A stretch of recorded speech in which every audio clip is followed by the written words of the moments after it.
Halo sahabat berbagi, kembali bersama saya Dr. Boy Abidin. Apa kabar Anda? Semoga Anda semua dalam keadaan sehat ya. Di era pandemi COVID-19 ini, Anda tetap harus menjaga kesehatan dan tetap menerapkan protokol kesehatan.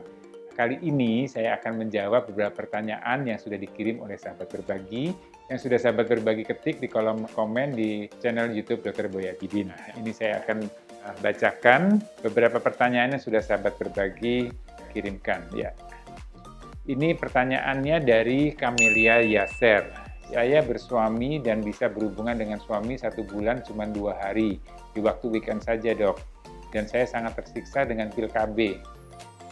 Pertanyaan saya dok, kapan waktu yang baik berhubungan dengan suami agar saya tidak hamil? Setelah menstruasi atau sesudahnya dok ya? Untuk Camelia atau untuk sahabat berbagi juga yang punya kasus yang sama dengan Camelia, jadi sebenarnya ada beberapa metode untuk mencegah terjadinya kehamilan. Ya, satu metode kontrasepsi. Metode kontrasepsi dengan cara alami tadi, ya, dengan menghitung masa subur, ini salah satunya adalah memang suatu metode dengan risiko untuk terjadi kegagalan cukup tinggi. Kenapa? Karena sperma ini bisa bertahan 2-3 hari di dalam saluran reproduksi wanita. Sedangkan terjadinya ovulasi memang secara teori dulu dikatakan 1 bulan 1 kali.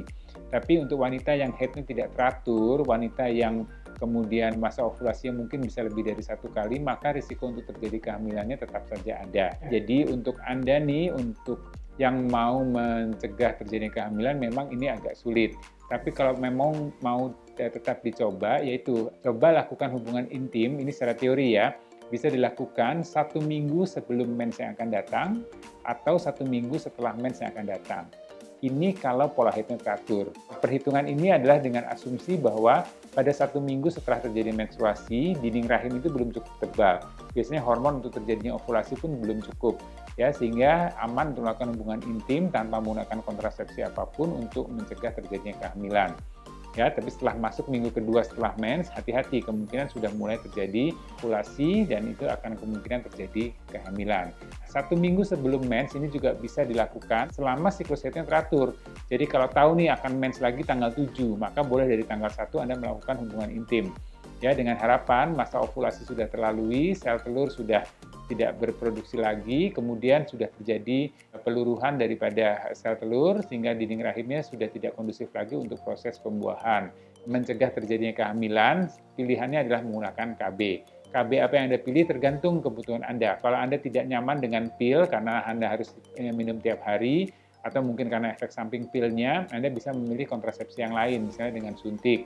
Ya, suntik itu ada yang 3 bulan sekali, ya itu cukup efektif. Kalau masih nggak nyaman juga dengan yang hormonal, Anda bisa menggunakan dengan alat. Ya, alat yang saya sarankan adalah menggunakan spiral atau IUD.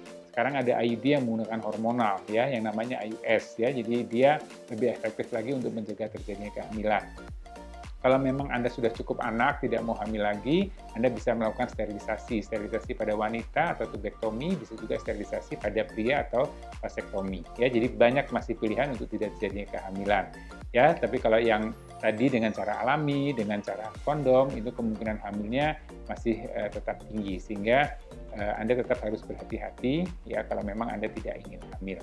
Mudah-mudahan untuk pertanyaan dari Camelia ini bisa terjawab ya. Anda bisa lebih nyaman lagi pada saat Anda melakukan hubungan intim dan dengan harapan untuk tidak terjadinya kehamilan. Pertanyaan berikutnya ini ditanyakan oleh Natalia Sevilla. Oke, ini pertanyaan begini, dok, apa benar kalau hamil pertama digugurin nggak bakal bisa punya anak lagi? Ini adalah suatu pertanyaan yang sebenarnya jawabannya bisa iya, bisa tidak.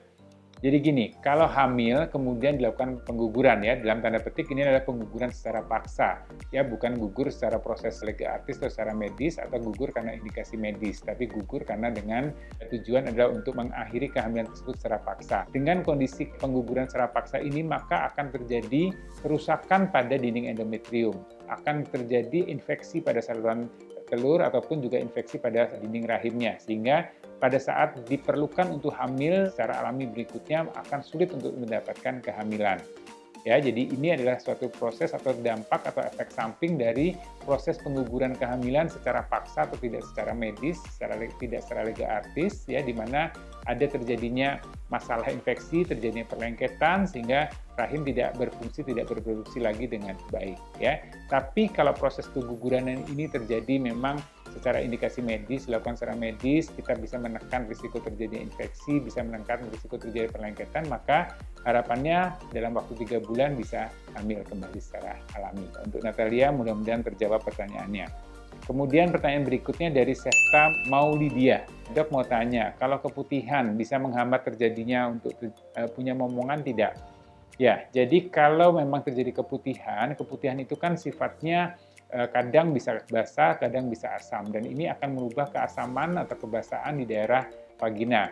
Nah, perubahan keasaman atau kebasahan tadi pada vagina ini akan menyebabkan sperma tidak produktif lagi. Jadi pada saat hubungan intim, sperma itu kan masuk ke rongga vagina, kemudian dia akan masuk ke saluran reproduksi wanita, masuk ke dalam rahim, kemudian ke saluran telur. Nah, kalau di pintu gerbangnya ini ada keputihan, dan keputihan itu memang sifatnya patologis, akan menyebabkan sperma menjadi rusak, sehingga tidak ada lagi sperma yang bagus yang bisa masuk ke dalam saluran reproduksi wanita. Jadi sebaiknya kalau mengalami keputihan yang sifatnya patologis itu biasanya jumlahnya banyak sekali, berwarna, kadang kuning kehijauan, kemudian berbau, ya, ada rasa gatal, rasa perih dan segala macam, sebaiknya diobatin, ya, dengan harapan dengan keputihan teratasi, maka risiko untuk terjadinya masalah infeksi pada panggul, pada saluran telur ini akan juga bisa kita tekan, dan harapannya bisa segera hamil. Ya, ini jawaban saya untuk pertanyaan dari Sefta Maulidia. Jadi terima kasih untuk pertanyaan-pertanyaan yang sudah sahabat berbagi kirimkan, ya. Ini saya cicil nih, saya jawab pertanyaan-pertanyaan dari sahabat berbagi, ya.